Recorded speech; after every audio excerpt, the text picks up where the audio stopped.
entrepreneurial motives and characteristics.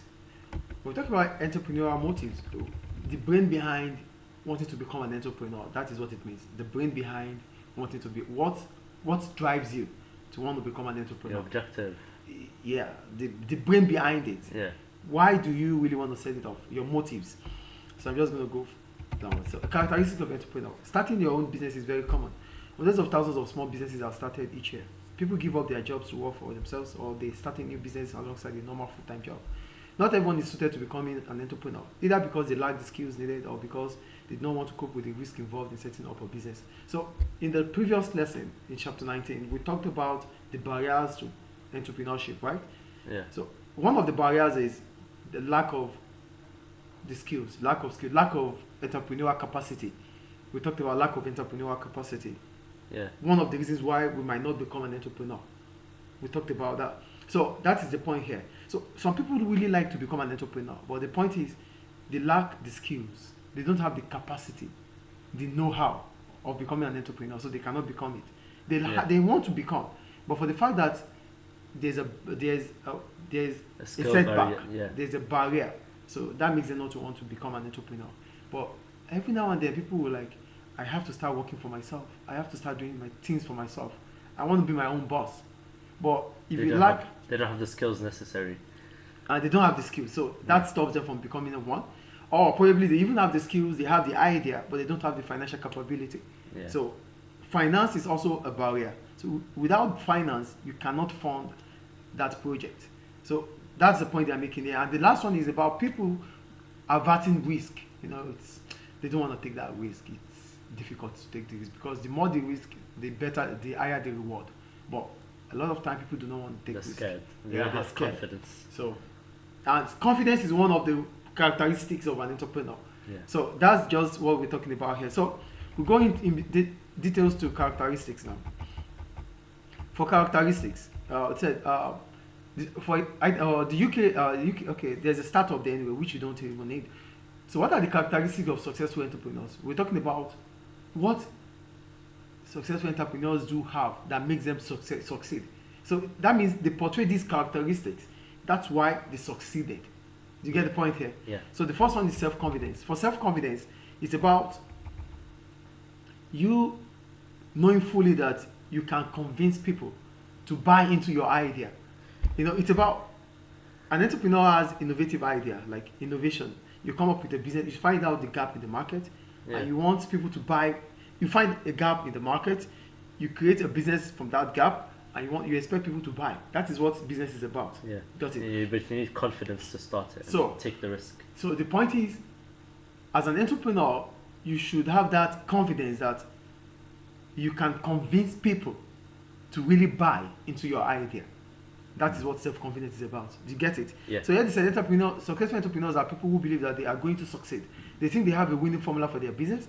They can persuade other people, for example, to buy the product or help finance their business. So it's about letting people buy into your idea. If you are able to do that, you will succeed.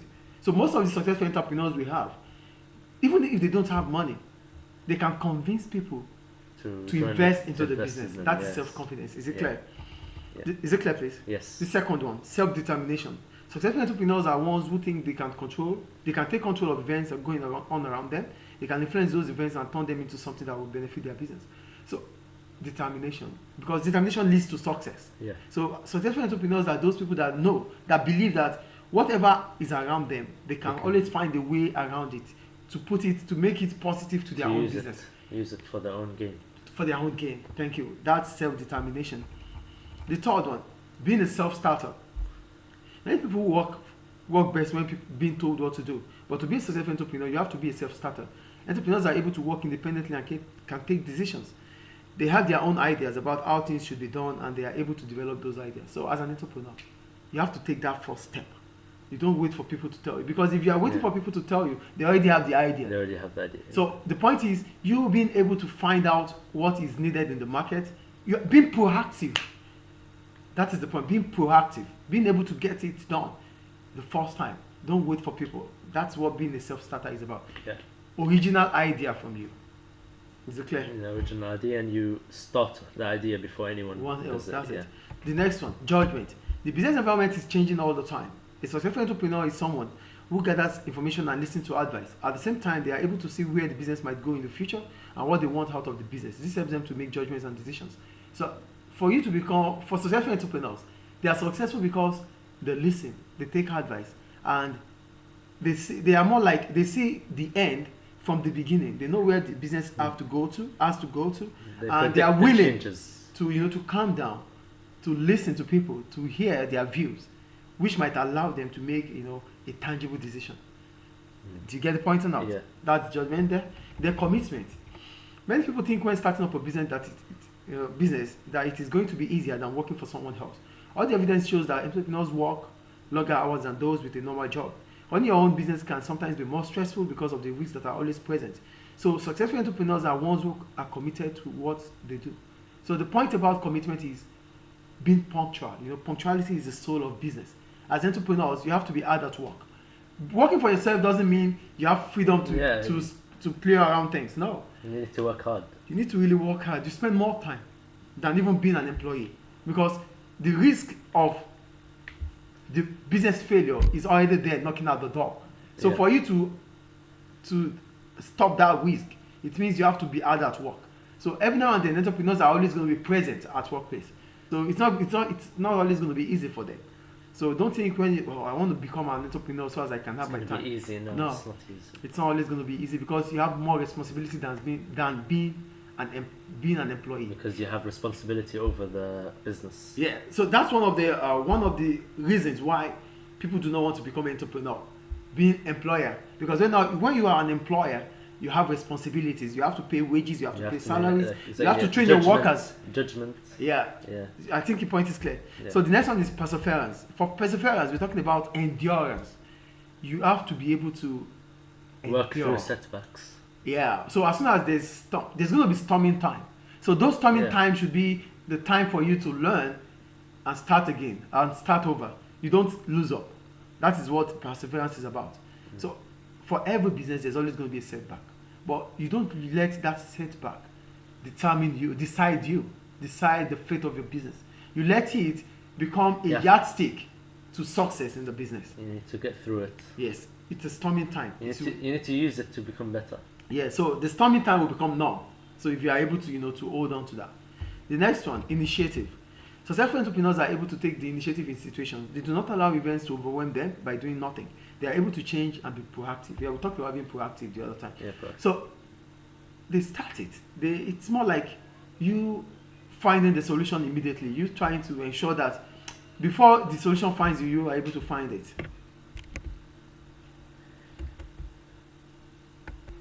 So initiative is you try to get it done. Don't wait for people. Don't come up with, for every problem, for even existing problems, come up with new solutions. That is what initiative is about. So not every successful entrepreneur has all of these characteristics.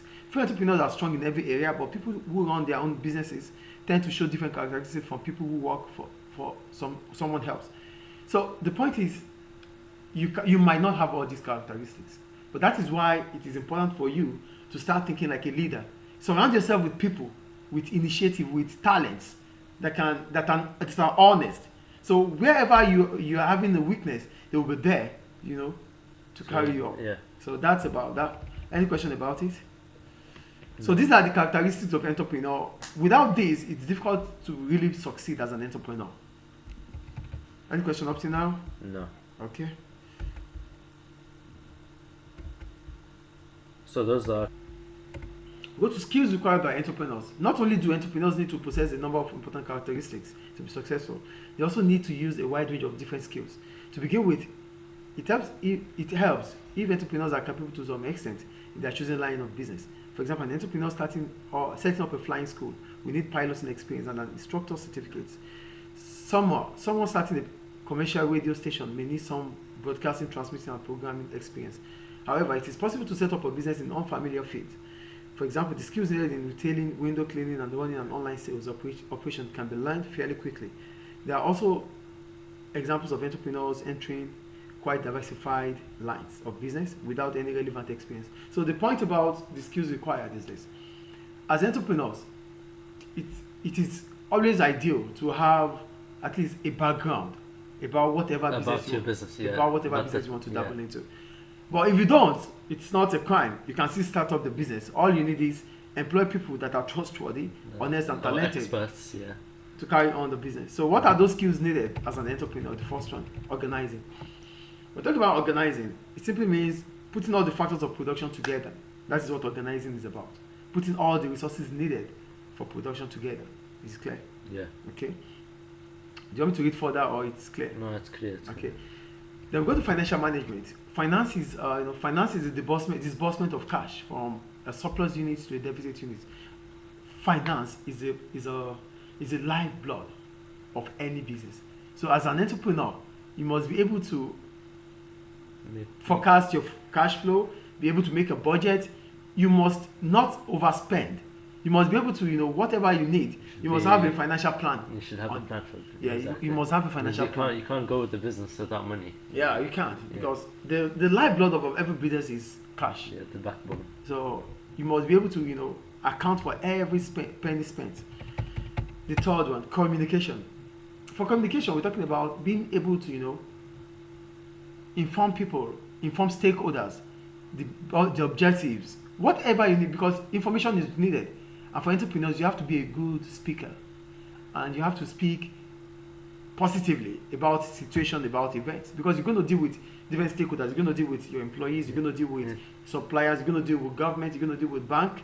You're going to deal with even the environment, the community. So you need to be, you need to understand how to. You need to know how to communicate. You need to know how to pass Especially information. if you want to get like investment.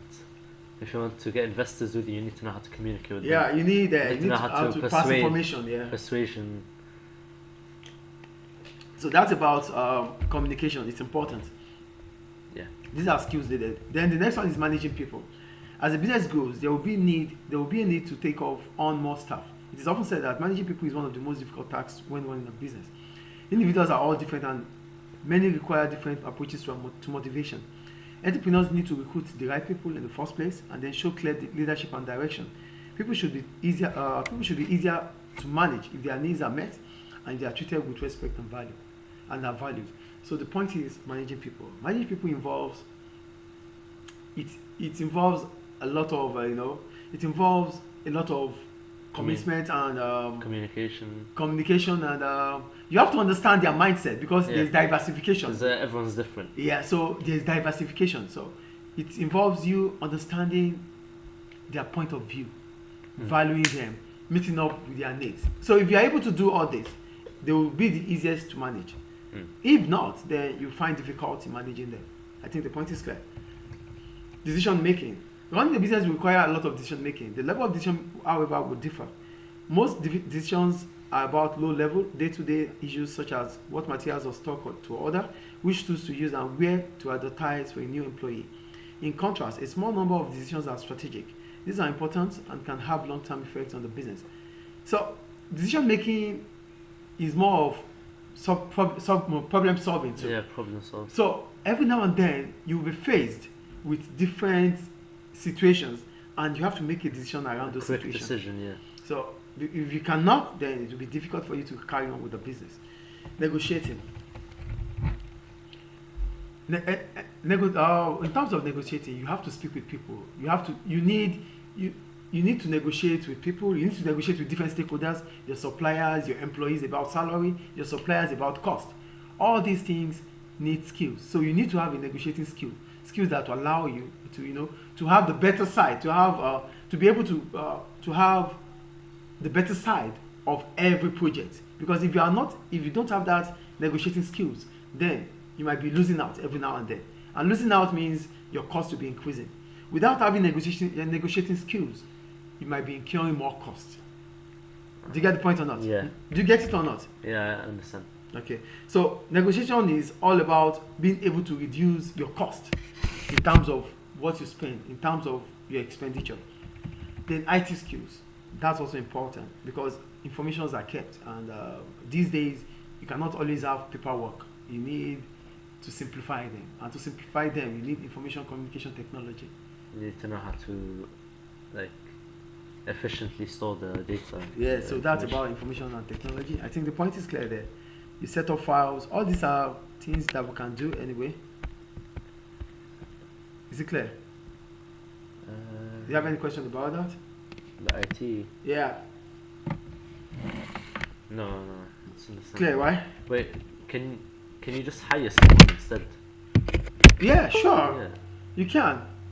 You can hire. I told you, Yeah. all these skills you might not have them. Yeah, so that's why you can hire instead if you don't have it. So you can hire people, yeah. You can we are human. We are not cosmopolitan. We can't have everything. So those things that you think you cannot do, you call people to. It's all about your finances as well. Yeah, 'Cause your to hire, financial you need capability. money, yeah. I think the point is clear there. Yes. So we'll move on to the reason why people set up businesses. People set up business for a wide range of reasons. For example, they may not want to work for an employer anymore, or they may want to develop a personal interest into a business, or they may have been made redundant or want to start something new. These motives and others fall into one or two different categories, which are financial and non-financial. So people want to set up business for different reasons. I might want to set up a business because I don't want to work with anyone. I don't want to work for employer anymore. I might want to start a business because my employees I've been made redundant. I might want to start a business because I have business idea and I want to make use of it. So these are reasons why people might really want to start a business. And so we have the financial and non-financial motive. So we start with the financial motive. Are you there? Yeah. So we have two reasons why people are going to want to start or become an entrepreneur. We have the financial motive, which is monetary reason, and we have non-financial motive, which is also outside money. So for financial motive, the first one, there are two. We have profit maximization and profit satisficing. So why do we call it profit maximization? You want to make the highest possible profit. Not money, the highest possible profit in the market. Yeah. So that's one of the reasons why people set up a business. Then we have profit satisficing. Are you there? I'm here. Okay. And for profit satisficing simply means you want to make as much profit that suits your lifestyle. Is it clear? Is it clear? Wait, what do you mean? Like you have a lifestyle. Yeah. So you want to make a business out of it, but you just want to make a profit that would continue to allow you to run the business. That's all. That is profit satisficing. Do you get it? Can you give me an example? Yeah, okay. I could be a football agent. Yeah. But I'm an ex-footballer. So, do you understand? I'm an ex-footballer. I play football, but now I'm retired. So, I still want to be in that business.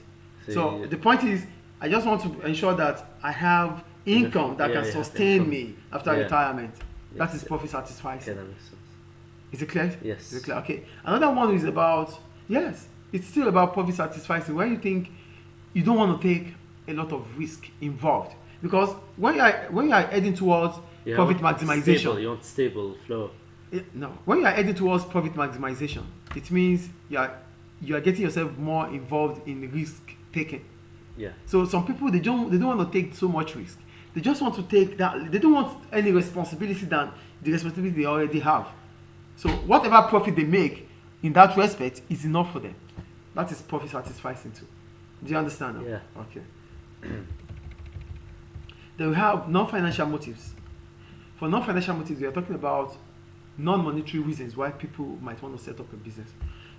The first one, ethical stance. A minority of people set up business in support of a moral belief they possess. So there's ethics.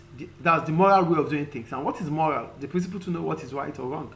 So some people want to set up a business because they believe that other people would not do it well. And if you want to change the society, you have to start by changing yourself. Do you understand? So I'm going to set up a business that preaches moral values. Maybe others will follow. Yeah. Do you get the point here? It's your view on something, you want someone to follow it. Yes. Is it clear? Yeah. The second one, social enterprise. Here you're starting up a business to make the society a better place. Like you're running a business for charity, for those that are disadvantaged in the society. So the point is, you just need a business, a social enterprise that will allow you to have a platform where people can donate to help those that are disadvantaged. You can't be at home to Yeah. talk about, oh, come help people.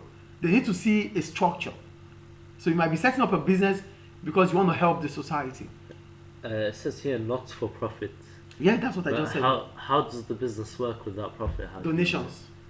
It's donations. Okay, Yeah. but the people working in it, is it like a They are volunteers. volunteers? Yeah. Yeah. Okay. Clear. Independence. Some people set up a business because they want to they want to decide, they want to make decisions about everything. They want freedom for themselves. They want to be their own boss. They don't want people to decide about their time, about their space, about how they carry on with things.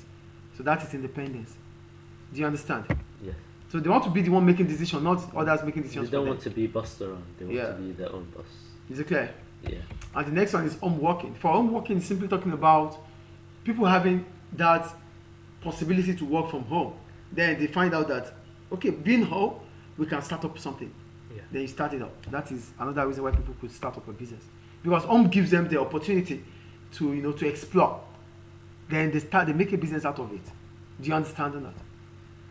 Yeah. Do you get it or not? Yeah, I get it. But like, does that work for every business? Not all. Not all. Some. Like what? Like.